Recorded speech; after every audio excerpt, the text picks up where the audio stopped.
জুলাই আন্দোলন পরবর্তী বাংলাদেশে একটা বেশ জটিল রাজনৈতিক পরিস্থিতি তৈরি হয়েছে, আর এই সবকিছুর একেবারে কেন্দ্রে আছে জুলাই সনদ নামের একটা গুরুত্বপূর্ণ দলিল। তো চলুন এই পরিস্থিতির আরেকটু গভীরে যাওয়া যাক। রাজনৈতিক বিশ্লেষক মহিউদ্দিন আহমেদ এই পরিস্থিতিটাকে দারুণ একটা নাম দিয়েছেন। তিনি বলছেন এটা একটা জিলেপির প্যাচ, মানে বুঝতেই পারছেন এমন একটা প্যাচ যেটা খোলা প্রায় অসম্ভব। কিন্তু কেন তিনি এমন একটা কথা বললেন? চলুন আজকের আলোচনায় আমরা সেটাই বোঝার চেষ্টা করি। তো আমাদের আলোচনার শুরুতেই আমরা দেখব যে এই যে রাজনৈতিক গিঁটটা, এটা আসলে কিভাবে বাধা হলো।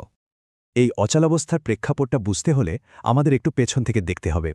শুরুটা হয়েছিল জুলাই মাসের ছাত্র আন্দোলনের মধ্য দিয়ে, যার ফলে সরকারের পতন ঘটে। এরপর ৫ই আগস্ট তারিখে একটা অন্তর্বর্তীকালীন সরকার এসে সেই রাজনৈতিক শূন্যতা পূরণ করে।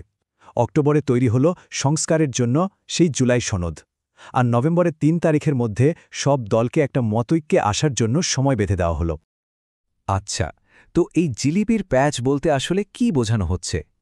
সোজা কথায় এটা এমন একটা জটিল আর কুটির পরিস্থিতি যেখান থেকে সমাধান বের করাটা খুবই কঠিন। এই একটা উপমায় কিন্তু পুরো অচলাবস্থার ছবিটা চোখের সামনে তুলে ধরে। এবার তাহলে এই নাটকের একদিক প্রধান চরিত্র মানে অন্তর্বর্তীকালীন সরকার, তাদের দিকে একটু নজর ফেরানো যাক। বিশ্লেষকরা বলছেন এই সরকারটা মূলত টেকনিক্যাল এক্সপার্টদের নিয়ে গড়া।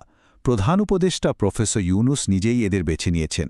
এদের বেশিরভাগই গভীর রাজনৈতিক অভিজ্ঞতা বা যাকে বলে পলিটিক্যাল ওরিয়েন্টেশন, সেটার বেশ অভাব আছে। এর ফলে যা হয়েছে, তাদের আনুগত্যটা রাজনৈতিক দল বা জনগণের দিকে না হয়ে যিনি নিয়োগ দিয়েছেন তার প্রতিই বেশি। মহিউদ্দিন আহমেদের এই কথাটা কিন্তু একেবারে আসল সমস্যাটা ধরিয়ে দেয়। মানে নতুন সরকার আর পোড় খাওয়া রাজনীতিবিদদের মধ্যে যোগাযোগের একটা বিরাট ফারাক রয়ে গেছে, আর এটাই আলোচনাকে আরও বেশি জটিল করে তুলছে। চলুন এবার তাহলে ঝামেলার একেবারে কেন্দ্রবিন্দুতে যাওয়া যাক। মানে জুলাই সনদ নিয়ে যে বিশাল বিভেদ তৈরি হয়েছে সেটা একটু দেখি। ভাবা যায় এই সনদে একটা দুইটা না, মোট ৮৪টা সংস্কার প্রস্তাব আনা হয়েছে। এই বিশাল সংখ্যাটাই আসলে বলে দেয় যে কেন সব দল মিলে একটা বিষয়ে একমত হতে পারছে না। এটা আসলেই অনেক কঠিন একটা কাজ। তাহলে মূল যে মতবিরোধ সেটা ঠিক কোথায়? আচ্ছা দেখুন, একদিকে বিএনপি বলছে সনদে তাদের যে আপত্তিগুলো আছে, মানে নোট অফ ডিসেন্ট, সেটা রাখতেই হবে। আর অন্যদিকে জামায়াত আর এনসিপির কথা হলো না, কোনো নোট অফ ডিসেন্ট চলবে না, সনদটা যেভাবে আছে সেভাবে পাশ করতে হবে, পিছম এখনই।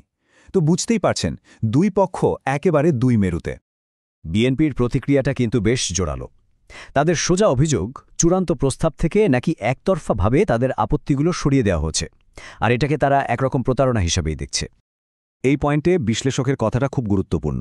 দেখুন, দেশে তো আর কোনো বিপ্লবী পরিস্থিতি চলছে না, তাই একটা রাজনৈতিক দলকে জোর করে এমন কিছু মানতে বাধ্য করা যায় না যেখানে তাদের আপত্তি আছে, আর ঠিক এই জায়গাতে এসে পুরো আলোচনাটা আটকে গেছে। এখন সবচেয়ে মজার ব্যাপারটা কি জানেন? এই অচলাবস্থাটা রাজনৈতিক সব হিসাব নিকাশকে একেবারে ওলটপালট করে দিয়েছে। রাজনৈতিক জোটের মধ্যে একটা নাটকীয় পরিবর্তন ঘটে গেছে।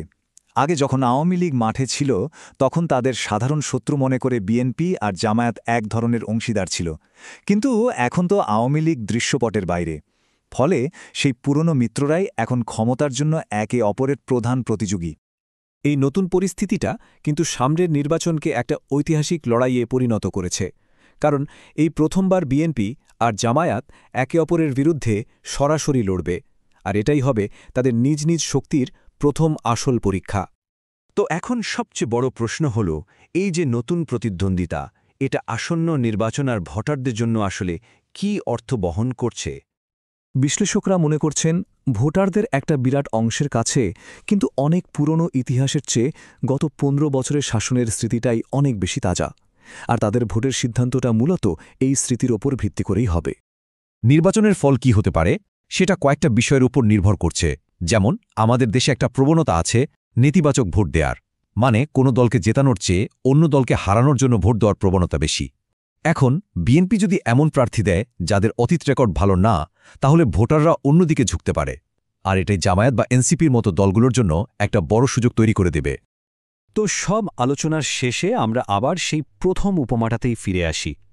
বাংলাদেশের এখনকার রাজনৈতিক অবস্থাকে সম্ভবত এই একটা প্রশ্নই সবচেয়ে ভালোভাবে প্রকাশ করে। এই যে জিলিপির প্যাচ, এটা খুলবে কিভাবে? এর উত্তরটা এখনও ভবিষ্যতের হাতেই তোলা রইল।